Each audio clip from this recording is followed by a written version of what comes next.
네, 이번에는 KBS 충주 스튜디오 연결해서 북부권 소식 살펴보겠습니다. 박찬송 아나운서 전해주시죠. 네, 충주입니다. 지난 겨울부터 이어진 극심한 가뭄을 해결할 반가운 봄비가 내렸습니다. 특히 작황 부진을 우려하던 월동작물 재배 농가들은 한시름 덜게 됐습니다. 이규명 기자의 보도입니다. 제천의 한 양파밭. 봄비가 대지를 촉촉이 적시자 말라가던 양파잎에서 생기가 돌기 시작합니다. 지난 겨울부터 이어진 가뭄에 생육 부진을 걱정하던 농민은 한시름 덜게 됐습니다. 당장 2달여 뒤 수확을 앞둔 월동작물은 지금이 생육의 가장 중요한 시기이기 때문입니다. 예, 비가 너무나 많이 안 와가지고요. 상당히 가물었는데 지금 물을 풀려고 그러는 중이었어요. 그런데 그 비가 마침 잘 와가지고 양파에는 많은 도움이 되죠.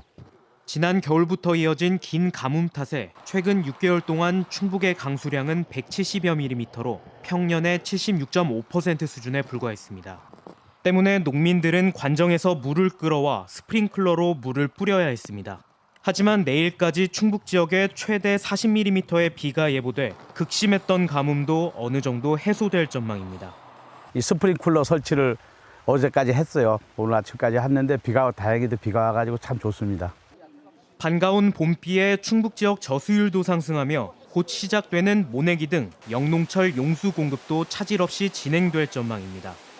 관리하는 저수지가 187개소가 있어요. 현재 저수율이 평년 대비 115%다가 양호하게 유지되어 있고 충북 전 지역은 4월 말부터 급수를 시작하게 됩니다. 말라버린 대지를 적시는 반가운 봄비에 농민들의 근심도 씻겨가고 있습니다. KBS 뉴스 이규명입니다. 충주시가 러시아와의 전쟁으로 피난한 우크라이나 학생들을 대상으로 택견 수업을 진행했습니다. 충주시는 최근 폴란드 그단스크에 머물고 있는 우크라이나 학생 30여 명을 대상으로 택견 특강을 했다고 밝혔습니다. 난민 학생들의 건강과 정서적 안정을 위해 마련된 이번 특강은 지난 2019년 충주시가 택견 세계화를 위해 폴란드에 파견한 택견 홍보대사를 통해 진행됐습니다. 충주시는 택견 수업을 들은 우크라이나 학생들에게 택견복을 전달할 예정입니다. 국립공원공단 소백산 국립공원 북부사무소가 친환경 산상 결혼식을 지원합니다. 사무소 측은 경제적으로 어려워 결혼식을 올리지 못한 신혼부부 2쌍을 선정해 소백산 제2연화봉 전망대에서 결혼식을 열어줄 계획이라고 밝혔습니다.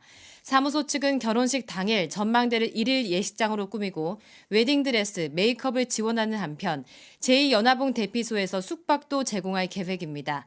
소백산 산상 결혼식은 일회용품 없는 친환경 예식으로 진행될 예정입니다. 산상 결혼식을 희망하는 신혼부부는 오는 20일까지 국립공원공단 누리집에서 신청할 수 있습니다. 지금까지 충주에서 전해드렸습니다.